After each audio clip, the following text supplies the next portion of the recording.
Macaulay ने भारतीय शिक्षा व्यवस्था का नाश किया। 7,32,000 गुरुकुल जो इस देश में चला करते थे, संस्कृत भाषा के आधार पर शिक्षण दिया करते थे। 97% हमारे देश में साक्षरता हुआ करती थी उन गुरुकुलों की मदद से।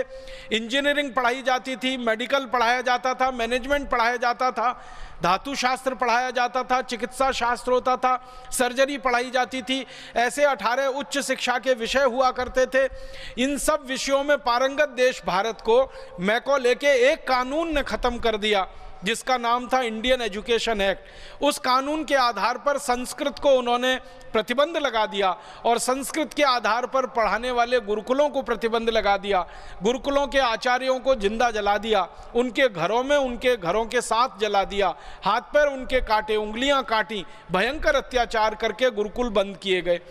आज़ादी के बाद क्या होना चाहिए था? जो कुछ मैकॉले ने किया उसका उल्टा करना चाहिए था भारत सरकार को। अंग्रेजी खत्म होनी चाहिए थी, अंग्रेजों के बनाए गए कॉन्वेंट स्कूल और पब्लिक स्कूल बंद होने चाहिए थे, और जो गुरुकुल कभी चला करते थे इस देश में, जिनके आधार पर 97% साक्षरता थी पूरे देश में, उनको पुनर्जीवित करना चाहिए था। लेकिन भारत सरकार ने ऐसा कुछ नहीं किया। ना अंग्रेजी को ख़त्म किया, ना कॉन्वेंट स्कूल बंद किए, ना पब्लिक स्कूल बंद किए, ना वो झूठा इतिहास सरकार ने बदला। मुझे तो बहुत दुख होता है ये कहते हुए कि भारत के इतिहास की पुस्तकों में महाराजा रणजीत सिंह को डाकू कहा गया। भारत के इतिहास की पुस्तकों में अमर शहीद भगत सिंह को आतंकवादी कहा गया। भारत की इतिहास की पुस्तकों में अमर शहीद चंद्रशेखर आजाद को आतंकवादी कहा गया। भारत की पुस्तक में अमर शहीद अशफाक उल्लाह बटुकेश्वर दत्त को आतंकवादी कहा गया। पंडित राम प्रसाद बिस्मिल को आतंकवादी बताया गया।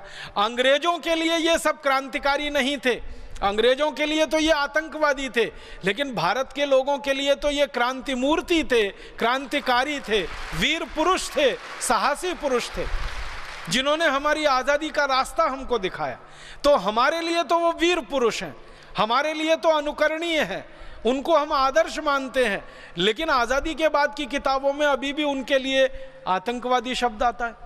बहुत दुख होता है। और उससे भी बड़ा दुख होता है कि भारत की सत्ता व्यवस्था में शीर्ष स्थानों पर बैठने वाले मुख्यमंत्री और मुख्यमंत्री स्तर के नेता अमर शहीद चंद्रशेखर आजाद को अभी भी आतंकवादी कहते हैं, और कहते ही नहीं है, मानते भी हैं। और मुझे उससे बड़ा अफसोस है कि जो अमर शहीद चंद्रशेखर आजाद को आतंकवादी कहे वो किसी देश का, किसी प्रदेश का मुख्यमंत्री बनकर रहे। इससे बड़ी विडंबना इस देश में कुछ नहीं हो सकती।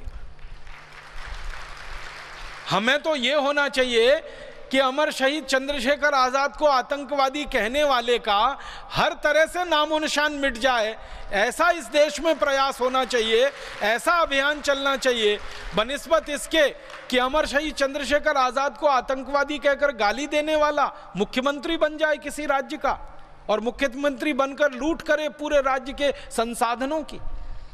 शर्म है, अफसोस है इन सब विषयों पे। तो हुआ ये है इस देश में कि आज़ादी भौतिक रूप से हमको मिल गई, अंग्रेज हमारे यहाँ से चले गए, लेकिन अंग्रेजों के बच्चे इसी देश में छोड़ गए। मैकॉले मर गया, लेकिन मैकॉले के मानस पुत्र इस देश में अभी भी जिंदा हैं, जिनको हम काला अंग्रेज कह सकते हैं।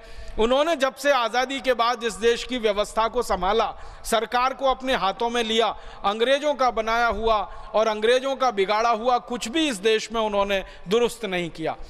हमारे देश में भाषा अंग्रेजी है, भूषा अंग्रेजी है, भोजन अंग्रेजी है, भजन अंग्रेजी है, भेषज अंग्रेजी है, कानून अंग्रेजी है, कृषि व्यवस्था अंग्रेजी है, अर्थव्यवस्था अंग्रेजी है, चिकित्सा व्यवस्था अंग्रेजी है। हर स्तर पर अंग्रेजियत अंग्रेजियत अंग्रेजियत छाई हुई है।